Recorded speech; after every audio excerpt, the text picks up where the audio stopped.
Hello guys, welcome back to our YouTube channel guys. Para sa latest update natin dito kay Redmi, ito ang ating update ngayong March 10, 2024. Guys, sasama na rin natin yung kanilang mga yung mga accessories. Baka may naghahanap po dyan ng kanilang mga watch at yung kanilang mga pads. So yun guys, umpisahan na natin. At syempre yung mga naghahanap ng entry level, meron naman po silang entry level. At yung mga Note series po nila ay ating iisa-isahin. In series guys, ito unahin na natin yung kanilang entry level. Kung naghahanap po kayo guys ng kanilang entry level, ito para dito kay Redmi 13C guys, ito may dalawang variants tayong pagpipilian. Kung 128 po ang ating kailangan, ito guys 5,499 po ang price nito. At kung gusto naman natin na may malaking internal storage, ito guys 256GB, 6,499 lang. So yun guys ang ating latest update. Yun nga pala guys sa mga naghahanap ng entry level o yung budget phone. Ito guys para sa specs nito, check po natin. Bali ang size po ng screen ko is naka 6.74. Tapos na 90Hz display na po yung smoothness nito. Then pagdating po sa camera, naka 50 megapixel po yan, AI triple camera. Ayan. So mga nagre-request dyan ng ito guys yung design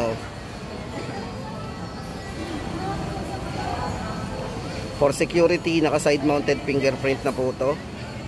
Hindi nyo na siya mamipapa.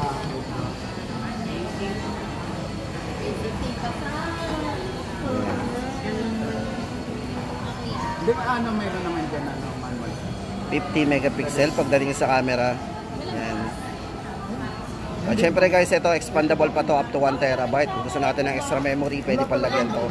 At sa battery guys, ito ay naka 5,000 mAh all day battery na po natin. Ayan. At sa charging guys, ito naka 18 watts fast charging na din. At yun nga po, ulitin natin, naka side mounted fingerprint for security.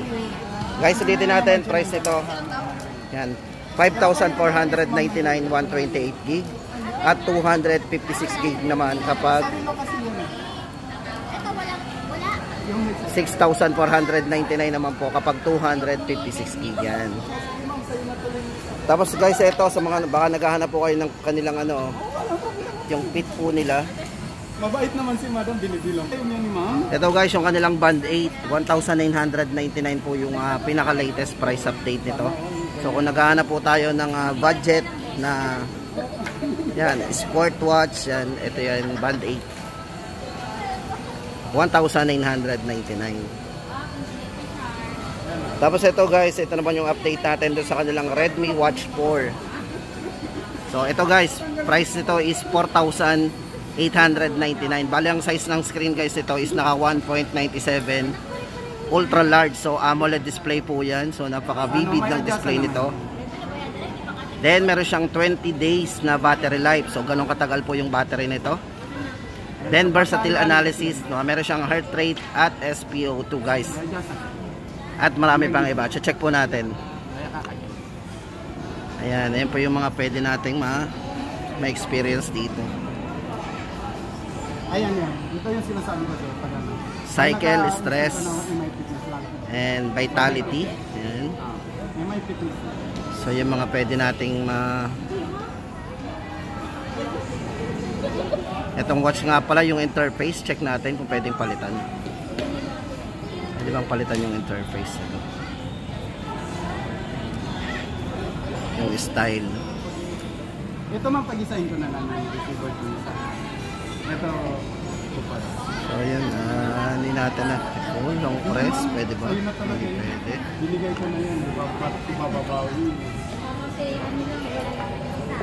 Wala siya. So yun guys, para sa latest update natin dito sa kanilang Redmi Watch 4, 4,899. Tapos guys, ito, punta na tayo doon sa kanilang mga Note series. Bali, 4 po yung kanilang Note series dito, 13 series. Ito po yung update natin dito para dito sa kay Redmi Note 13. Guys, ito para dito, ito may malaking internal storage na rin, 256GB na din.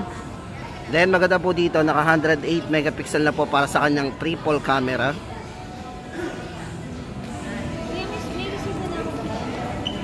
Wala pa rin. For security guys, ito wala na. Bali yung kanyang security nga pala nandito na sa screen. So kung maglalagay tayo dito ng security unlock, dito na po sa screen.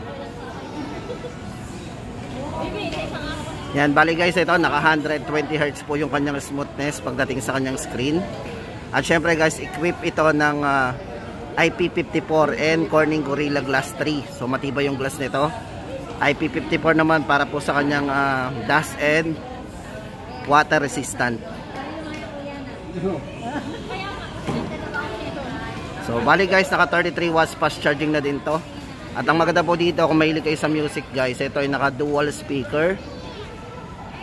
So may malakas pong sounds to. Yan. Redmi Note 13. So guys, price update natin dito 9,999. Then lipat po tayo guys dito po Redmi Note 13 Pro naman. Para po dito guys, may dalawa tayong pagpipilian dito. Ayan. Kung gusto natin dito ng 256 8GB RAM 256, 13,999. At kung gusto naman natin mas malaki pa, ito guys, meron sila ditong 12GB RAM 512GB. Sobrang laki na po ng internal nito sa halagang 15,999. Ito guys, for the, check natin yung camera nito. Isa po sa pinagmamalaki nito yung kanyang camera. Meron siyang 200 megapixel optical image stabilization. So napaka-stable po ng camera nito. At 67 watts turbo charging. Check po natin yung camera. 200 MP. Napakalinaw ng camera nito. Then maganda po sa camera nito guys, meron siyang ultra wide angle. So camera na yung mag-a-adjust. Kung gusto natin kumuha ng mas malawak, yan. Click lang po natin yung 0.6. Basta yun. Kasi may discount. Kasi may 1 year warranty. Yung ganyan mo may 1 year warranty. Sold ko kanino? Kasi Then maganda po sa video guys nito, ayan, naka 1080p at 60 frame per second. So ibig sabihin nito guys, napaka smooth nito. Kung magte-take tayo ng video, gamit yung 30 frame per second, 60 frame. So gamitin po natin yung 60 fps niya na 1080p para mas smooth yung video natin. 200 MP. So yun guys, ulitin natin price nito. Redmi Note 13 Pro.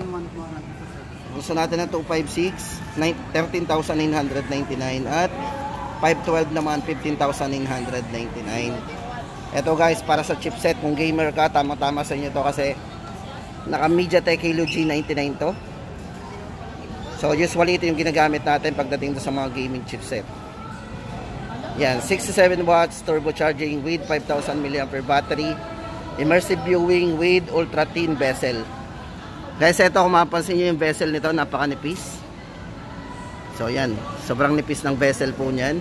So may experience naman natin dito yung full view screen. Yan, naka punch hole na rin. And guys, ulitin natin. Yan, update po natin.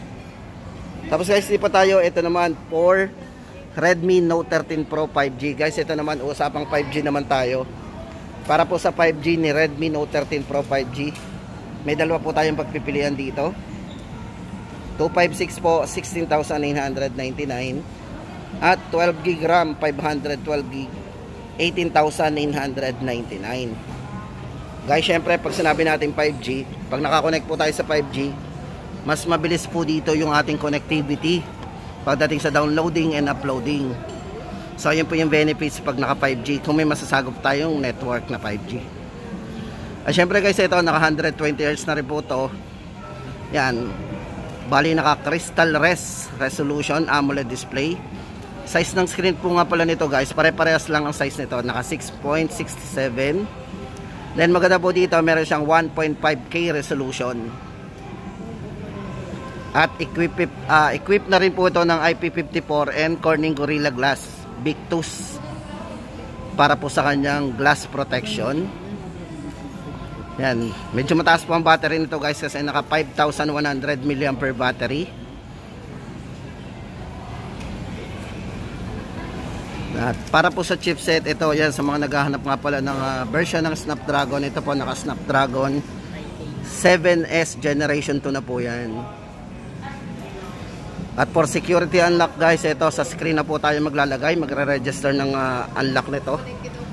Yan. So yun guys, para sa latest update natin dito kay Redmi Note 13 Pro 5G, 16,999 at 18,999 kung 512GB ang ating i-avail. At ito guys, syempre yung last but not the least, ito na po si Redmi Note 13 Pro Plus 5G.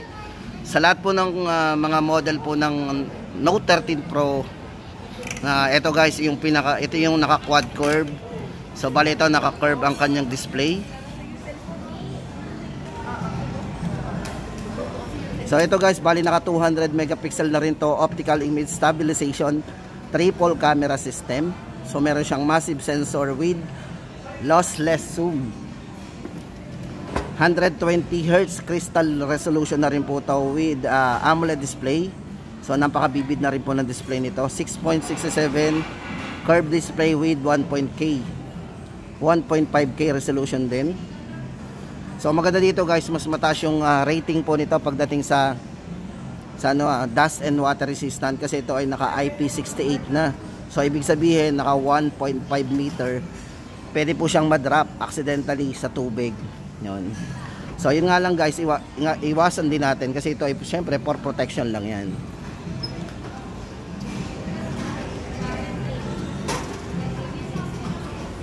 At para po sa chipset, syempre ito po ay naka MediaTek Dimensity 7200 Ultra.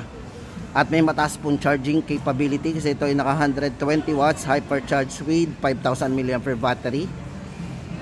So gandang hawakan ito, napaka-slick. So napaka-comfortable yan. Ito guys, para sa latest update natin dito, 23,999. May 7 days replacement.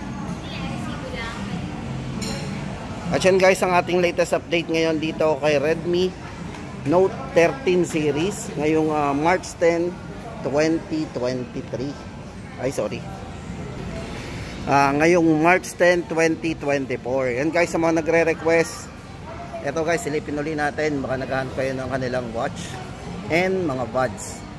So ito nga pala buds, hindi natin na-mention kanina.